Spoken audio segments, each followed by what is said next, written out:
Hello my dear student, let's talk about holozoic nutrition. देखो बेटा, photosynthesis के बाद जो इस टॉपिक का सबसे इम्पॉर्टेंट पॉइंट है ना, वो है आपका होलोजोइक न्यूट्रिशन। होलोजोइक न्यूट्रिशन का मतलब ये हो गया कि इसमें 5 स्टेप्स इंक्लूडेड है, that is ingestion, digestion, absorption, assimilation and egestion. आप सभी को पता होगा। और सबसे मज़े की बात जानते हो क्या है कि ये होलोजोइक न्यूट्रिशन हमारे पास हमारे अंदर तो है, हम लोग तो परफॉर्म करते ही हैं, लेकिन एक छोटा सा यूनिसेलुलर अमीबा जो है वो भी बेचारा जो है वो होलोजोइक न्यूट्रिशन करता है।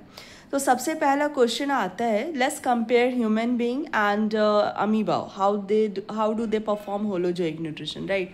सबसे पहला क्वेश्चन जो आता है वो इंजेशन का आता है कि इंजेशन ह्यूमंस में तो हैंड है, माउथ कैविटी या फूड लेते हो, खाते हो, बट अमीबा कैसे करता है। तो आई नो आप सभी को पता है कि अमीबा का जो स्ट्रक्चर है वो परमानेंट नहीं है, इरेगुलर स्ट्रक्चर है, but they have false feet, that is called pseudopodia, and with the help of pseudopodia they encaptures the food molecule. तो ये प्रोसेस होता है इंजेशन का अमीबा में, and we are using our hand and mouth for ingestion. तो ये ingestion का process होता है ह्यूमन बीइंग में, ठीक है। इंजेशन का मतलब होता है the process of taking food. तो ह्यूमंस अपने हैंड और माउथ की हेल्प से फूड को लेते हैं और अमीबा अपने स्यूडोपोडिया की हेल्प से लेता है, ये आपको याद होना चाहिए। सेकेंड पॉइंट हो गया डाइजेशन। तो डाइजेशन का मतलब क्या होता है? डाइजेशन का मतलब ही होता है कि breaking down of complex and larger food molecule into simpler and smaller form, ठीक है। जैसे आपने बहुत बड़ी रोटी खाई तो रोटी को चबा के आपने क्रश कर दिया, यस दैट इज डाइजेशन। लेकिन ये हुआ आपका मैकेनिकल डाइजेशन, जो आपके टिथ करते हैं, च्यू करते हैं ना, तो फूड मॉलिक्यूल को ब्रेक करते हैं, ठीक है। तो वो एक तरह का डाइजेशन है, मैकेनिकल डाइजेशन, क्योंकि आपका डाइजेशन बकल कैविटी से, माउथ कैविटी से स्टार्ट हो जाता है। लेकिन उस सिर्फ यहीं तक डाइजेशन नहीं होती, आपको पता है कि आपके बकल कैविटी में सलीवरी ग्लैंड भी हैं और वो सलाइवा रिलीज़ करते हैं। सलाइवा में जो है सलीवरी अमाइलेज भी होता है, टाइलिन, जो कि कार्बोहाइड्रेट को ब्रेक करता है। तो ये कैसा डाइजेशन हुआ? ये हो गया आपका केमिकल डाइजेशन माउथ में, ठीक है। तो माउथ में 2 तरह के डाइजेशन होते हैं, मैकेनिकल एंड केमिकल डाइजेशन।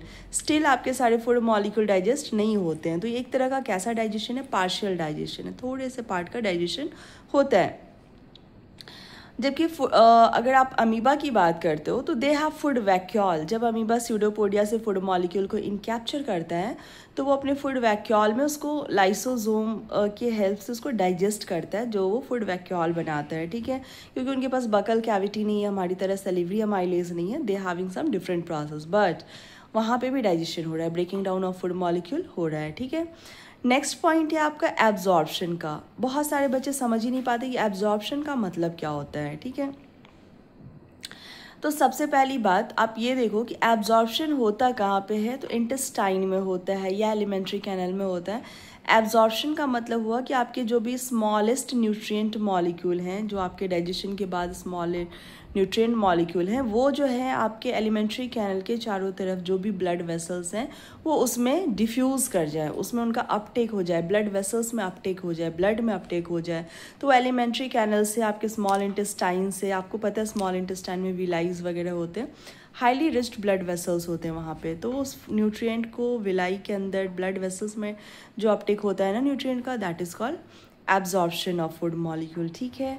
और उसके बाद एसिमिलेशन की बात करें तो एसिमिलेशन क्या होता है? एसिमिलेशन होता है कि आपका फूड जो डाइजेस्ट हुआ, एब्जॉर्ब हुआ, वो पूरे बॉडी में वो सर्कुलेट होगा और उसका यूज़ किया जाएगा एनर्जी प्रोडक्शन के लिए। तो इस एनर्जी प्रोडक्शन के प्रोसेस को बोलते हैं एसिमिलेशन।